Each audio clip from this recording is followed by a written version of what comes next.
From coast to coast, people are fleeing flames, wind, and water. They're very dangerous conditions, and in 22 years of doing this, I've never seen fire conditions like we're seeing now. Experts warn abrupt and potentially irreversible environmental shifts in Antarctica could dramatically raise global ocean levels. Human-caused climate change drove up risky and unnatural heat for nearly 2 billion people this summer. Urgent action needs to be taken now to prevent a catastrophe.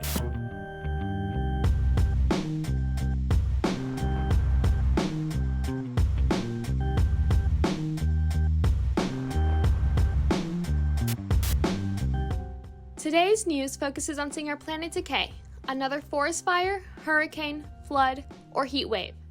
It can be easy to feel hopeless, like we're all waiting and watching our world continue on a terrible path like nobody's trying to stop it. But there is hope. Climate action is everywhere. It rests on the shoulders of scientific giants of the past, is carried out through unfaltering environmental protectors of the present, and will be continued into the future by passionate youth activists.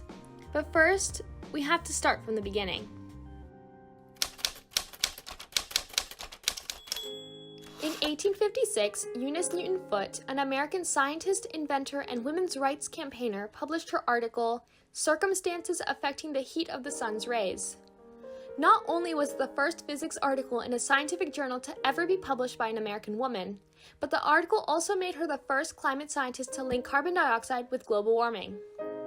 In her paper, Foote described her experiment in which she placed glass cylinders of different gases in the sunlight. She found that the cylinder of carbon dioxide became significantly hotter than the other cylinders of ordinary air. She wrote, "An atmosphere of gas, carbon dioxide, would give to our Earth a high temperature.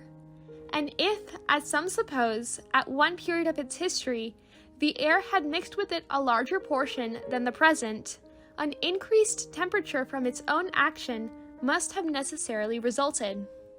Soon after Foote's discovery, a man named John Tyndall published a similar paper which confirmed Foote's findings, receiving much of the credit for the uncovering of carbon dioxide's warming properties. Regardless, Foote's work would become an early prophecy of the upcoming centuries. 1962.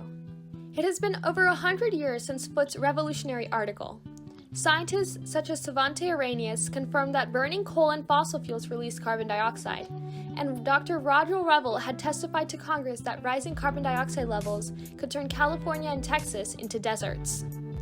Despite the alarming conclusions reached by these scientists, climate science and even environmentalism as a whole remained a rather obscure topic, especially as the world was in the middle of a Cold War where nuclear and rocket science were the main focus. However, in 1962, Rachel Carson published her best-selling book, Silent Spring, exposing the horrors of pesticide use and environmental degradation. Not only did Carson push through the barrier of being a woman in a field largely disregarded at the time, but she also criticized the U.S. government during the paranoia of the Cold War. Carson maintains that the balance of nature is a major force in the survival of man, whereas the modern chemist, the modern biologist, the modern scientist believes that man is steadily controlling nature.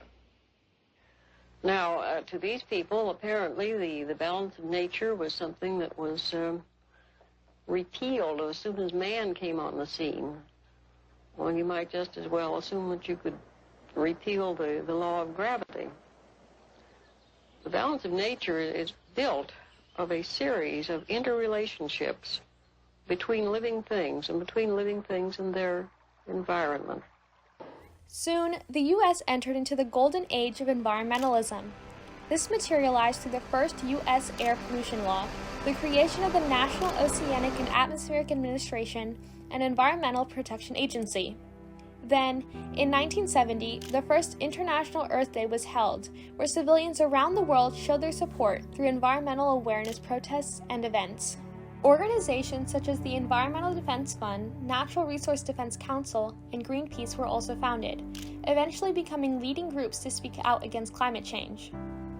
In 1997, delegates of the UN Conventions on Climate Change at the Third UN Conference of Parties negotiated the Kyoto Protocol, a trailblazer in international climate agreements, with 38 industrialized countries agreeing to reduce their greenhouse gas emissions, although not including the US. Eventually, in 2009, at the Copenhagen Summit, the world delegates met again as an attempt to further cut greenhouse gas emissions.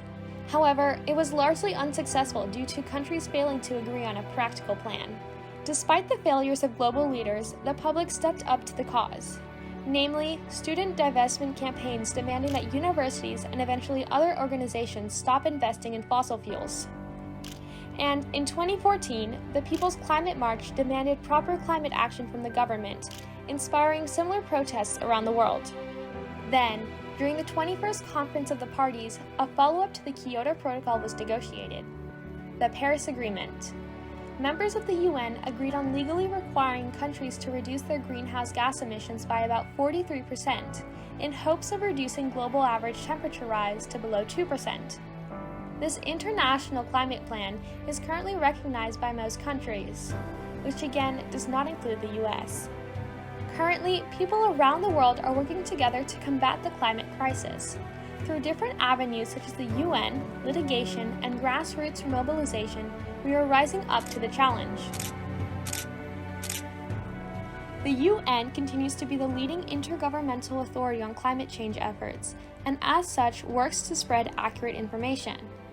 The Intergovernmental Panel on Climate Change, or IPCC, was set up by the UN Environmental Programme and the World Meteorological Organization. The IPCC is especially significant as it releases the most respected climate reports every 6 to 7 years. Another avenue for action is domestic litigation, where people use the law to enforce protections on our natural environment. A landmark ruling occurred in 2020 when Montana's Supreme Court decided that the state had violated its own constitution by not considering climate impacts when approving fossil fuel projects. One ongoing example is the current suit against Big Oil for the wrongful death filed by Misty Leon, whose mother died due to a heat dome event in Seattle, Washington, an event that would not have occurred without global warming. The current-day environmental movement is arguably best known for its grassroots mobilization, bringing together ordinary people to fight for change. Protests and marches not only increase awareness, but also pressure lawmakers for increased climate action and harsher regulations on greenhouse gas emissions.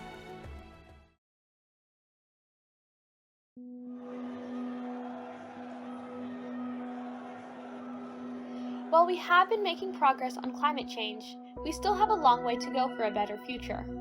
Newer generations are disproportionately affected, but in face of crisis, they have stood up and taken action. One of the most notable youth activists would be Greta Thunberg, known for her speech in 2019 at the UN Climate Action Summit, where she boldly criticized world leaders for their inaction in combating climate change. People are suffering. People are dying. Entire ecosystems are collapsing. We are in the beginning of a mass extinction, and all you can talk about is money and fairy tales of eternal economic growth. How dare you! Thunberg inspired a new generation of youth climate activists through organizations such as the Greta Thunberg Foundation and Fridays for Future.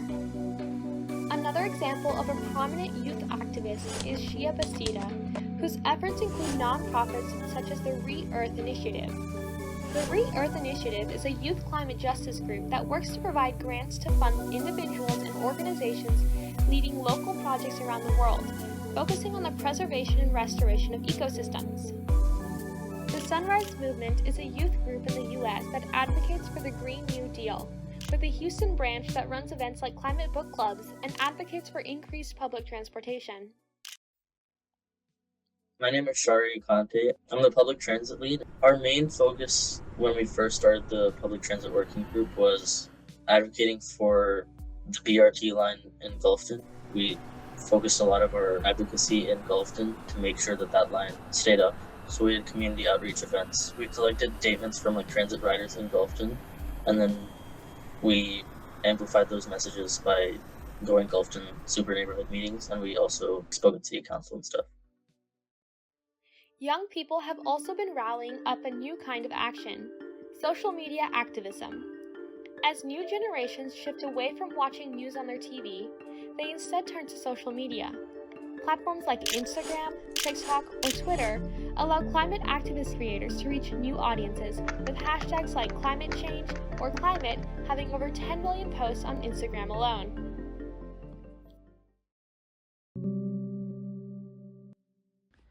Leaders, students, trailblazers, scientists, and activists have all led in the fight against climate change that has evolved over decades. We look to the heroes of the past to be better leaders in the present for the sake of our future. We must continue the legacy. Now you have the opportunity to forge ahead. Because as temperatures rise, so must we.